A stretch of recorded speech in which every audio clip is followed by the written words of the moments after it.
اللہ خوش رکھے بیٹا۔ ٹورنٹو کی سرد ہواؤں میں صبح ہی صبح اس چادر پوش بڑھیا نے شکر گزار لہجے میں کہا تو مجھے برسوں بعد اپنی امی یاد آ گئیں۔ آج صبح سے موسم سخت سرد تھا۔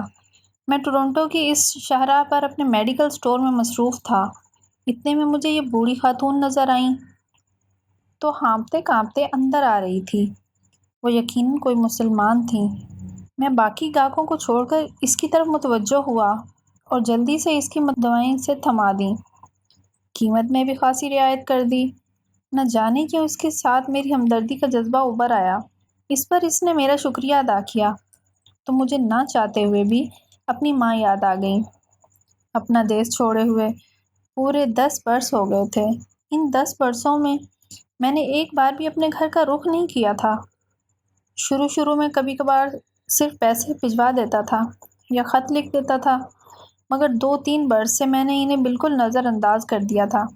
عام دنوں میں تو درکنار عید پر بھی انہیں یاد نہیں کیا تھا۔ میں نے انہیں اپنا پتہ اور فون نمبر بھی دیا تھا۔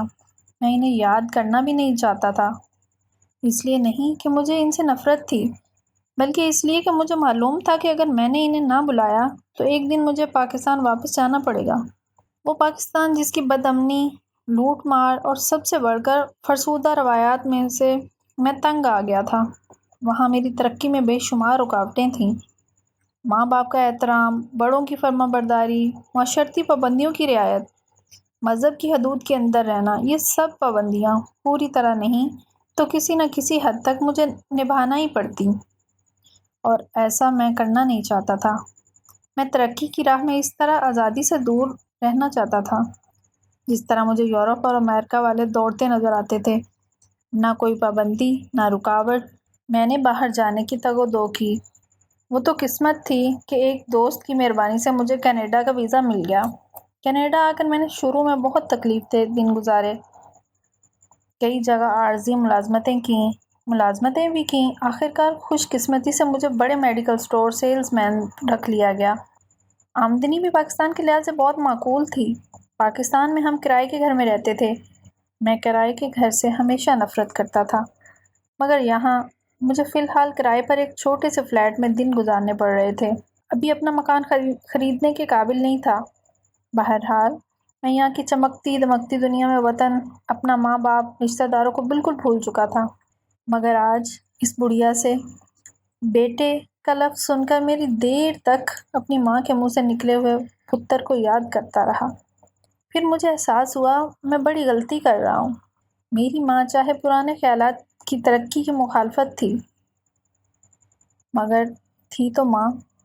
اگر میں اسے ملنے نہیں جاتا تو کم از کم خرچ کے لیے پیسے تو بھجوانا میرا فرض تھا، اور میرا وہ باپ جو دن بھر مزدوری کرتا تھا یقیناً اس کا حقدار تھا کہ اس بڑھاپے میں اسے آرام دیا جائے۔ رات کو دیر تک میں اس قسم کے خیالات میں کھویا رہا۔ پھر نہ معلوم کب میری آنکھ لگ گئی۔ اگلی صبح میں نے $600 کا ڈرافٹ والدہ کے نام روانہ کیا۔ ساتھ ہی میں ایک خط میں اپنی خیریت اور اپنا پتہ وغیرہ بھی لکھ دیا۔ اس سے میرے دل کو اطمینان نصیب ہوا، مگر یہ اطمینان چند دن سے زیادہ باقی نہ رہ سکا۔ مجھے ملنے والے والدہ کے جوابی خط نے میرے اعصاب کو جھنجھوڑ کر رکھ دیا۔ پتر بشیر، السلام علیکم۔ اللہ تجھے خوش رکھے میرے بچے۔ مجھے پیسوں کی ضرورت نہیں۔ ہاں، مرنے سے پہلے ایک بار تجھے دیکھنا ضرور چاہتی ہوں۔ میں سول ہسپتال کے جنرل وارڈ میں بستر نمبر 204 پر تیرا انتظار کر رہی ہوں، اور دیکھتی ہوں تو پہلے آتا ہے یا موت۔ تیری ماں۔ جس چیز سے میں ڈر رہا تھا وہی ہوا، یعنی ماں باپ کی یاد اور ان کی تکلیف کے احساس نے مجھے وطن واپس آنے پر مجبور کر ہی دیا۔ میں نے اپنے مالک سے 2 ہفتے کی چھٹی لی اور پاکستان آ گیا۔ ماں مجھے ہسپتال کے بستر پر ملی۔ وہ امراض قلب کے وارڈ میں داخل تھی۔ بشیر پتر، میری آنکھوں نے تیرے انتظار میں 10 برس گزار دیے۔ یہ سب کہتے تھے کہ اب بشیر کبھی نہیں آئے گا، مگر میں نے اپنے اللہ سے تجھے مانگا، اس نے میری سن لی۔ اب تو میرے سامنے کھڑا ہے۔ آ پتر، ماں کے سینے سے لگ جا۔ مجھے اپنے ساتھ لپٹا کر وہ زار و کتار سے روئی۔ میں نے ابا کا پوچھا تو وہ ایک سرد آہ بھر کر بولی، تیرے بابا تیرے انتظار میں کب کے دنیا چھوڑ گئے پتر۔ میرے پیروں تلے سے زمین نکل گئی۔ مجھے اپنے کانوں پر یقین نہ آیا۔ بعد میں پتہ چلا کہ والد صاحب 3 برس پہلے ایک ٹریفک حادثے میں اللہ کو پیارے ہو گئے تھے۔ عزیز رشتہ دار مجھے اطلاع کیسے کرتے؟ میرا پتہ کسی کے پاس تھا ہی نہیں۔ یہ میری کم بختی تھی کہ اتنے بڑے سانحہ سے بھی لا علم رہا اور اپنی دنیا میں مگن رہا۔ ایک ہفتہ میں نے ہسپتال میں ماں کی تیمارداری میں گزارا۔ میرے آنے کی خوشی سے اس کی صحت تیزی سے بحال ہونے لگی۔ 7ویں دن اسے ہسپتال سے فارغ کر دیا گیا۔ جب 10 سال بعد اسی کرائے کے مکان میں داخل ہوا تو ہر چیز نظر آئی جیسے میں چھوڑ گیا تھا۔ بس کمی تھی تو والد صاحب کی، جواب واپس نہیں آ سکتے تھے، جو اب واپس نہیں آ سکتے تھے۔ مجھے اس مکان سے ہول سا آنے لگا۔ میں سوچنے لگا، بس میں ٹورنٹو واپس جا کر پہلی فرصت میں ایک ذاتی مکان لوں گا، چاہے قسطوں میں لینا پڑے، اور پھر ماں کو بھی وہیں بلا لوں گا۔ ہاں، میں ایسا ہی کروں گا۔ کیا سوچنے لگے بشیر پتر؟ ماں نے چارپائی پر بیٹھتے ہوئے کہا۔ کچھ نہیں، کچھ نہیں ماں۔ پتر میں ایک بات کہوں؟ کہو ماں، ضرور کہو، مگر میرے دل میں ساتھ ہی یہ دھڑکا پیدا ہوا کہ ماں مجھے واپس جانے سے روکے گی۔ پتر، میں یہ تو نہیں کہوں گی تو واپس نہ جا، مگر اتنا ضرور چاہتی ہوں کہ مرنے سے پہلے تیرا گھر بسا ہوا دیکھ لوں، تیری شادی کرا دوں۔ گھر بسا ہوا تب دیکھو گی ماں جب گھر ہوگا۔ اس کرائے کے مکان میں تو کم از کم میں نہیں رہ سکتا۔ تجھے کس نے کہا پتر کہ کرائے کے گھر میں رہ؟ تو اپنے گھر میں رہ پتر۔ میرا گھر؟ میرا گھر؟ میں ششدر رہ گیا۔ ہاں ہاں، تیرا گھر۔ وہ جو ریلوے لائن کے پاس نئی کالونی بن رہی ہے نا، وہاں ایک تیار شدہ مکان 4 کمروں کا خریدا ہوا ہے تیرے لیے۔ فرنیچر، گدے، تکیے، الماری، برتن، سب کچھ تیار کر کے رکھا ہے میں نے۔ بس تیری کمی ہے۔ کیا کہہ رہی ہو ماں؟ یہ تم نے کیسے کیا؟ کیسے کا کیا مطلب؟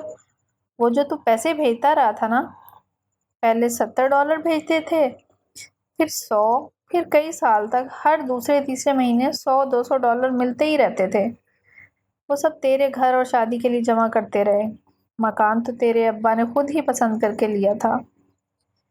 بس اب شادی کے انتظامات، مہمانوں کی دعوت اور زیور وغیرہ کا خرچہ ہے، مگر جو تو نے $600 بھیجے تھے نا، ان سے یہ خرچہ پورا ہو جائے گا، شاید کچھ رقم پھر بھی بچ جائے گی۔ ماں کہتی جا رہی تھی اور میں حیرت سے اسے تک رہا تھا۔ ماں باپ کی بے غرضی اور قربانی کا یہ روپ دیکھ کر میں حیران تھا۔ مگر ماں، سب تو بچا بچا کے میرے لیے ہی رکھتی رہی، تو تیرا گزارا کیسے ہوتا رہا؟ پتر، جب تک تیرے ابا تھے وہ محنت مزدوری کرتے رہے، وہ گزر گئے تو میں نے سلائی کڑھائی کا کام شروع کر دیا۔ وقت بھی کٹ جاتا تھا اور پیٹ بھی بھر جاتا ہے۔ بشیر پتر، یہ تو سب اس کے وسیلے ہیں، ذریعے ہیں۔ اللہ اس کے بغیر بھی روزی دے سکتا ہے۔ وہ چڑیوں کو بھی رزق دیتا ہے اور کیڑوں کو بھی۔ ہمیں کیسے بھول جائے گا؟ میری آنکھوں میں آنسو تیرنے لگے۔ میں کتنا نادان تھا، رزق کے پیچھے کہاں کہاں بھاگتا رہا، مگر پھر بھی 10 سال میں اپنے لیے وہ کچھ نہ بنا سکا جو میری پرانے خیالات والی ماں اور ترقی سے روکنے والے دیہاتی باپ نے میرے لیے بنا ڈالا تھا۔ پھر میں نے واپس جانے کا ارادہ ہی ترک کر دیا۔ اب میں اپنی ماں اور بیوی بچوں کے ساتھ یہاں بہت خوش ہوں۔